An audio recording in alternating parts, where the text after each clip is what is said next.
오늘도 시간과 장소와 마음을 구별해서 하나님 앞에 예배하시는 모든 성도님들 가운데 하나님의 은혜와 평강의 복이 함께 하시기를 주님의 이름으로 간절히 축복합니다. 오늘 고린도전서 1장 26절에서 31절의 본문으로 너희의 부르심을 보라라는 제목으로 하나님의 은혜의 말씀 나누도록 하겠습니다. 오늘도 말씀에 들어가기 전에 오늘 고린도전서 1장의 배경을 좀 먼저 살펴보도록 하겠습니다. 고린도라고 하는 도시는 로마 제국 내에서도 상업과 또 문화, 철학이 발달된 도시였습니다. 또 항구 도시였죠. 그러다 보니까 부유한 계층이 많았고 또 지적으로도 훌륭한 사람들이 많았던 도시가 고린도였습니다. 그러다 보니까 고린도 교회 안에서도 사회적인 신분 차이가 존재했습니다. 자신의 지식, 혈통, 능력을 앞세우는 사람들이 많이 있었습니다. 바울은 이러한 태도에 대해서 하나님께서 선택하는 방식은 세상의 방식과 다르다라는 것을 강조합니다. 그런 의미에서 고린도전서 1장은 복음이 세상 사람들에게는 다소 미련해 보이지만 하나님의 능력이고 지혜가 있음을 설명하고 있습니다. 바울은 자랑과 우월함을 가진 자들에게 그들은 오히려 복음을 거부하는 사람들이다라고 이야기하면서 세상에서는 약한 것 같지만 없는 것 같지만 그들을 통해서 하나님은 일하신다라고 오늘 본문에서 이야기합니다. 즉 오늘 본문은 하나님의 선택 기준을 분명하게 이야기하고 있습니다. 하나님은 인간적인 자격이나 조건을 보고 사람을 선택하시는 것이 아니라 세상에서 다소 낮고 멸시하는 자들을 택하셔서 하나님의 은혜가 중심이 되도록 하셨다라고 오늘 성경은 증언합니다. 이런 교회 공동체 안에서 겸손과 감사의 신앙을 가진 사람들이 얼마나 중요한지를 이야기하는 것입니다. 또 모든 자랑은 사람이 아니라 하나님께로 돌려야 한다. 오늘 31절에 그렇게 강조하고 있죠. 그럼 오늘 본문 안으로 들어가서 먼저 26절에 나오는 이야기를 중심으로 살펴보려고 하는데요. 세 가지 포인트로 좀 살펴보려고 합니다. 첫 번째, 세상에서 미련하고 약한 사람들을 부르셨다. 두 번째, 세상에서 천하고 멸시받은 사람들을 부르셨다. 세 번째, 예수님만을 자랑할 사람들을 부르셨다. 하나님이 어떤 사람을 부르셨는지 또 나는 어떠한 사람이 되어야 하는지 오늘 말씀을 통해 확인하시기를 축복합니다. 먼저 세상에서 미련하고 약한 사람을 부르셨다라고 오늘 본문 26절에 이야기하고 있죠. 바울은 고린도 성도들에게 그들 대부분이 부름받을 당시 지혜 있는 자, 권력 있는 자, 귀한 자가 아니었음을 상기하고 있습니다. 오늘 말씀에도 보니까 육신적 기준으로 보면 지혜가 있거나 능력이 있는 사람이 많지 않았고 또 가문 좋은 사람도 별로 없었음을 이야기하고 있죠. 하나님은 세상 기준이 아닌 하나님의 은혜로 사람을 부르신다라는 것입니다. 이런 부류의 사람들을 부르셨을 때 이것은 전적인 하나님의 은혜였다라는 것을 이야기하고 있죠. 하나님이 미련하고 약한 사람을 택하신 이유는 분명합니다. 오직 하나님만을 자랑하도록 하시기 위함이다라는 거예요. 능력이 많고 물질이 많고 지식이 많으면 자신을 드러내려고 할 것이 분명합니다. 그렇기 때문에 하나님은 그렇게 하지 않으셨다라는 거예요. 자기가 잘나고 강하다고 생각하는 사람은 하나님을 의지하지 않습니다. 오히려 하나님을 더 업신여기죠. 천상천하 유아 독존의 삶을 살아갑니다. 때문에 하나님은 약한 자를 사용하신다라는 거예요.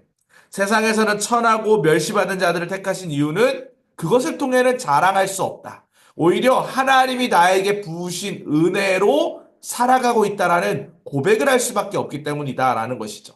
부르심의 은총을 받은 우리는 때문에 늘 겸손하고 하나님만을 자랑하는 삶을 살아야 한다라는 것입니다. 계속해서 세상에서 천하고 멸시받은 사람을 부르셨다라고 27절 이하에 나오는데요. 하나님의 부르심은 전적으로 하나님의 선택입니다. 하나님은 세상에서 천하고 멸시받은 사람을 불러서 복음을 전파하게 하셨다라고 오늘 성경은 이야기합니다. 오히려 지혜 있는 자를 부끄럽게 하시려고 미련한 자를, 강한 자를 부끄럽게 하시려고 약한 자를 선택하셨다라고 오늘 성경은 이야기하고 있죠. 세상에서 천하고 멸시받은 자들을 택하셔서 자랑할 수 없게 하셨다라는 것입니다. 이 말은 어떤 의미가 있냐면 하나님은 인간의 교만을 깨뜨리시고 오히려 겸손한 자를 통해서 하나님의 영광을 나타나신다라는 것입니다. 하나님의 선택은 인간의 방식과 다르고 하나님의 지혜는 세상의 지혜를 뛰어넘는다라는 것이죠. 지혜 있는 자들을 부끄럽게 하시려고 어리석은 사람을 택하셨고 잘났다고 으스대는 사람들 부끄럽게 하시려고 천하고 멸시한 사람을 부르신 이유가 바로 여기 있다라는 것입니다. 주님은 아무것도 아닌 것 같은 사람도 선택하셨습니다. 바울을 부르셨을 때 그는 예수 믿는 사람을 핍박하려고 죽이려고 다메섹 도상으로 달려가고 있었죠. 다메섹이라는 도시로 달려가고 있었습니다. 그런데 하나님은 그런 바울도 회심시키셔서 부르셨다라는 거예요. 그런 이유에서 보면 하나님의 구원의 기준은 외모, 학식, 재능, 물질처럼 외적인 것이 아닙니다. 구원은 오직 하나님의 은혜와 사랑으로 이루어진다라는 것이죠. 그렇기 때문에 우리는 하나님 앞에서 자랑할 것이 없습니다. 이 모든 선택은 사람이 하나님 앞에서 자랑하지 못하기 위한 하나님의 뜻이었다라는 것이죠. 구원은 전적으로 하나님의 은혜입니다. 사람은 자신의 조건이나 공로로 구원받을 수 없습니다. 오직 예수 그리스도 안에 머물 때 우리는 구원받을 수 있습니다. 때문에 성도의 모든 영적인 유익은 예수 그리스도 안에 있다라는 것입니다. 우리의 자격이 아닙니다. 그리스도의 완전하심이 우리가 살아가는 이유이고 우리가 살아가는 근거다라는 것이죠. 그래서 바울은 뭐라고 이야기합니까? 31절에 자랑하는 자는 주 안에서 자랑하라. 이 말씀은 예레미야서에 나와 있는 말씀을 바울이 인용한 것이죠. 모든 자랑은 하나님의 은혜와 구속 안에서만 정당하다라고 이야기합니다. 참된 자랑은 자기 자신이 아닌 하나님을 높이는 것에서부터 비롯돼야 한다라는 것입니다. 우리는 그리스도 안에서 받은 은혜를 자랑해야 되는 사람인 줄 믿습니다. 저와 여러분이 오늘도 부름받은 이유, 오직 하나님의 은혜를 자랑하기 위해서, 하나님의 사랑을 전하기 위해서 부름받았다라는 것입니다. 오늘 본문의 마지막에 이렇게 기록되어 있죠. 우리가 그 부르심에 아멘으로 순종할 때 주님의 일꾼이 되고 은혜와 복이 임하게 된다라는 것입니다. 오늘 본문은 우리의 상황을 이야기하지 않습니다. 우리가 가진 것을 이야기하지 않습니다. 전적으로 하나님의 우리가 부르심을 받았고 물질이 있으면 있는 대로 없으면 없는 대로 건강하면 건강한 대로 좀 아프면 아픈 대로 어떤 상황 가운데 있다 하더라도 하나님이 우리를 구원의 도구, 평화의 도구, 복음의 도구로 부르셨다라는 것에 초점이 있다라는 것이죠. 그리고 우리는 그 은혜와 사랑 안에서 맡겨진 직임을 잘 감당해야 될 줄 믿습니다.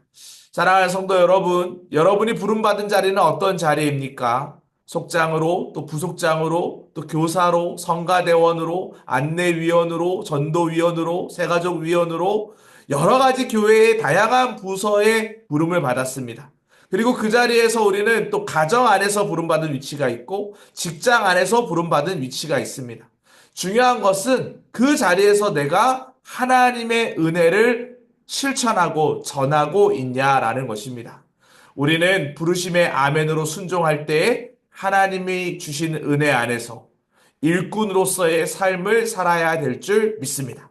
오늘 선교의 이야기를 또 한 가지 소개하게 될 텐데 예수님만을 자랑할 사람으로 부르셨다라는 주제에 한 인물을 소개하려고 합니다. 한국 선교가 시작된 후 16년 만에 한국인 목사가 배출되었습니다. 그 사람은 가난한 농부의 아들로 태어난 김창식이라는 사람이었습니다. 서양인들이 그 당시에 초기 선교가 있었을 때 아이를 육에 잡아먹는다라는 영아 소동의 증거를 찾으려고 올린 거라고 하는 선교사님의 집에 이 김창식이라는 사람이 머슴으로 들어갔습니다. 그런데 이 소문은 정말 뜬구름 잡는 이야기였죠. 선교사님에 대한 소문이 거짓임을 깨닫게 되었고 김장식 씨는 결국 예수님을 섬기는 종이 되었습니다. 그리고 조선의 바울이라고 하는 별명까지 얻게 되었죠. 훗날 선교사들을 도왔다는 이유로 모진 매를 맞고 죽을 위기도 있었지만 끝까지 배교하지 않았고 신앙을 지켰습니다. 마침내 1901년 5월에 이 김장식 씨는 김병원 씨와 함께 한국인 최초로 목사 안수를 받게 됩니다. 우리가 예수님을 자랑하는 자리에 쓰임받기 위해서는 끝까지 견딜 수 있는 믿음도 있어야 하고 또 하나님이 주시는 복 안에 은혜 안에서 그것을 지켜나갈 수 있는 믿음도 있어야 함을 알 수 있습니다. 사랑하는 성도 여러분, 우리도 예수님만을 자랑하는 자리에 서시기를 축복합니다. 주님께서 우리가 이제 지금 고난 주간을 보내고 있죠. 주님께서는 저와 여러분들을 살리시기 위해서 친히 십자가에 달려 돌아가셨습니다. 그 죽음을 헛되게 하지 않았으면 좋겠어요. 누구든지 그리스도를 믿는 자마다 구원을 받는다라고 성경은 우리에게 증언합니다. 우리는 그 믿음을 가지고 오늘도 살아내고 있고 또 오늘도 복음을 전하는 자리에 쓰임받고 있습니다. 여러분 가정에 인가기도 대상자들 있으십니까? 예수님만을 자랑하시기 바랍니다. 포기하지 마시고 끝까지 살아내시기 바랍니다. 그리고 그 사랑을 보여주시고 실천해 보시기 바랍니다. 그러한 은혜로 우리가 끝까지 살아낼 때 오늘 말씀처럼 하나님의 사랑을, 하나님의 은혜를 전하는 자리 가운데 부름받은 위치에서 쓰임받는 그런 인생 될 줄 믿습니다. 이와 같은 은혜가 우리 모든 성도님들 가운데 함께 하시기를 주님의 이름으로 간절히 축복합니다. 오늘도 우리 함께 좀 기도했으면 좋겠습니다. 나를 부르신 하나님께 먼저 감사 기도합시다. 사실 내가 능력이 있어서 부름받은 것 아니죠. 저를 비롯해서 모든 성도님들 마찬가지입니다. 하나님의 부르심은 은혜입니다. 그리고 그 부르심을 우리가 이미 받았기 때문에 이제 순종하고 결단하면서 우리가 부름받은 은혜의 감격을 가지고 세상으로 나아가 동일하게 그 은혜를 흘려보내는 사람 되시기를 축복합니다. 또 한국교회와 안양교회를 위해서도 기도해 주시고 담임 목사님의 건강과 가정을 위해서도 기도해 주시고 또 대신방을 위해서도 계속 기도해 주시기 바랍니다. 주여 믿습니다 하시고 함께 기도하며 나아가겠습니다. 주여 믿습니다.